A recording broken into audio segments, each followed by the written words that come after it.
In this video, we will look at what is inside the Vietcong tunnels and how and why they played a big part in the fight of Vietcong soldiers and North Vietnamese troops against the American soldiers.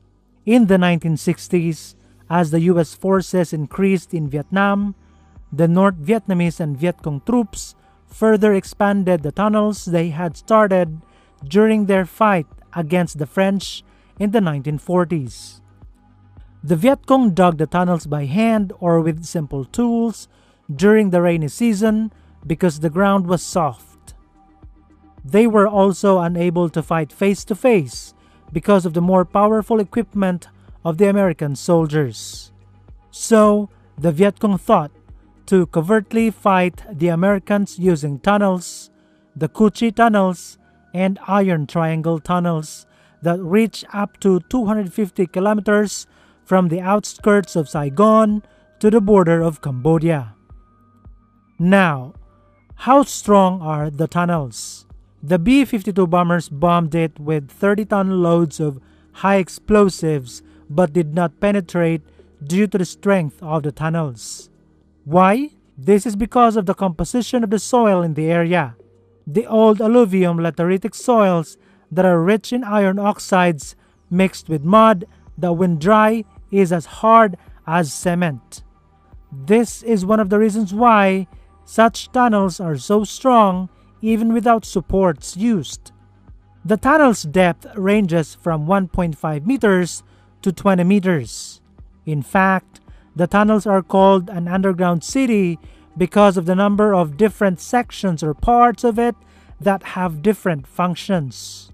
Let's start with the entrances of the tunnels. The entrances of the tunnels have boards placed to cover them. It is coated with wax and sponge rubber to make it feel like the ground when stepped on by an enemy. These entrances are in high places for good ventilation, to prevent flood ingress, and to prevent fire and chemical warfare. And there are different entrances made in different places to make it easier to escape if the enemy sees some of the entrances. The entrances are also often hidden in pig pens that are not frequented by enemies. It was especially effective on dogs used by American soldiers because the smell of the pig feces masked the smell of humans underneath. Sometimes, the entrance to the tunnel is inside a house where the enemy doesn't usually go. These entrances are also used by the Vietcong to ambush American soldiers. Their tactic is that one Vietcong shows as a bait and immediately runs towards the entrance and suddenly disappears. When the Americans chase the bait, some Vietcongs are already waiting, positioned in the tunnel called Spider Hole. There are also entrances and exits that can be found in the rivers that only the Vietcong know about. Let's look at the size of the tunnels. The Vietcongs only fit here. It is 0.6 meters to 1.2 meters wide and 0.8 meters to 1.6 meters high. A regular-sized American soldier wouldn't fit here. We can also see that the tunnels are not dug straight, but zigzag from 60 to 120 degrees. This was done intentionally in order to deflect the explosion of explosives such as hand grenades. It is also effective against any gun because the bullets will hit the curved part of the tunnel instead of the target. Talking about defense, using poison gas doesn't work either because the tunnel has many trapdoors to block the gas from entering other parts of the tunnels. The airflow at the bottom is also slow, so the toxic gas does not spread immediately. Other tunnels also have water like this, so no toxic gas can get through to the other side of the tunnel. During the night, the Vietcongs come out in order to get food, feed their farm animals, and do the usual tasks they used to do during the day. When the sun is still up, the Vietcongs operate against the American soldiers. They are able to do this because they have the following. First is the kitchen like this. They can cook without the enemy noticing because there are many smoke vents and they are hidden in thick grasses. The water that they drink and use for cooking is taken from the well that they dug underneath. It is safe water because it is not within the reach of the chemicals that the American soldiers sprayed on the surface.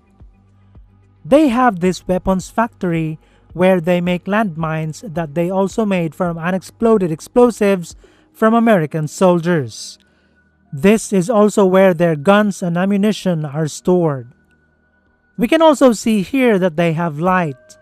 That's because of this bicycle generator that generates enough electricity to power a light or simple electronic device. This bicycle generator was also used in a cinema where Vietcong soldiers watch shows to boost their fighting spirit. Such a generator is also used by the Vietcongs in a hospital like this. This hospital is surrounded by a parachute so that the wound of the injured Vietcongs would not become infected due to the falling grains of soil. On the second level, there's also a mini infirmary. Here, the Vietcongs who are not seriously injured rest because there are medicines here, and this place also has good ventilation so they can breathe properly. The Vietcong sleep on the second or third level. They use hammocks made from American soldiers' parachutes. Their sleeping place is purposely placed at this level to make it difficult for the American soldiers called tunnel rats to reach. We will talk about tunnel rats in another video. This is the grave of the Vietcongs. They purposely placed the casualties here so that the American soldiers could not estimate how many were killed and how many were the remaining Vietcong forces. Now, these facilities were not the only ones that the Vietcongs built. Of course, they also created booby traps in the tunnels. First is this punji pit, which is located just on the surface. Often, it is also close to entrances or spider holes.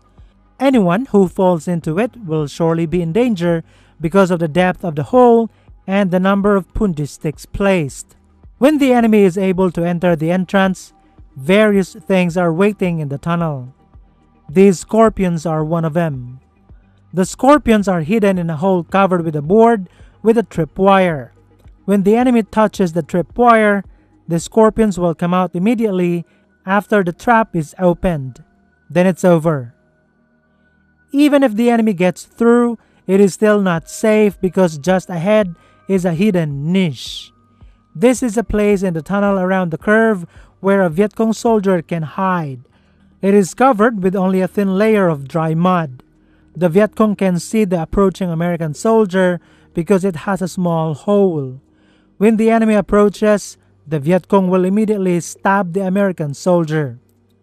When the enemy insists on squeezing through a narrow manhole like this, a Vietcong awaits on the other side with a garrote. In one part of the tunnel, a green pit viper is placed on a wooden stick or bamboo above. If they don't notice it, it will probably bite them. This snake also serves as a warning because when the enemy shoots it, the Vietcong will immediately be alerted. In another part of the tunnel, the enemy who passes through this will have a worse fate, because at the top of this tunnel, a Vietcong is waiting to drop a grenade. Then, the top will be covered with a board and with a bag of sand to prevent the fire of the explosion from escaping to the Vietcong's position. Let's go back to this water. This has different designs. Sometimes when you dive into it, you still can come out to the other side with no problem. Important items of the Vietcongs are often placed here. But sometimes there's no exit, so the enemy who dives will surely die because he will run out of air. This is the rolling punji spike. It is located right in the tunnel passage. When the enemy sneaks through it, he will surely lose his limbs or worse, die. And this is a grenade trap. It no longer has a safety pin and delay element, so when its trigger wire is hit or touched, it will explode immediately. Now, is life really good under the tunnels? No. It was very difficult, but the Vietcong soldiers had no choice. First of all, the Vietcong had very little supply of water, food, and air. Not only that, the Vietcong also lived together among various insects and animals such as ants, spiders, scorpions, poisonous centipedes, and rats. The living conditions inside the tunnel caused the death of many Vietcong soldiers. Most died of malaria, and almost all of them had many worms in their intestines. It is said that up to 45,000 Vietcong soldiers died just digging the Cu Chi and Iron Triangle tunnels. Nevertheless, the Cu Chi and Iron Triangle tunnels played a huge part in the resistance of the North Vietnamese and Vietcong troops against the American soldiers, even though they were at a disadvantage because the American soldiers had more resources. The tunnels prolonged the war and increased the number of casualties among American soldiers, causing the Americans to withdraw completely in 1973. You can also watch this video about the Vietnam War booby traps.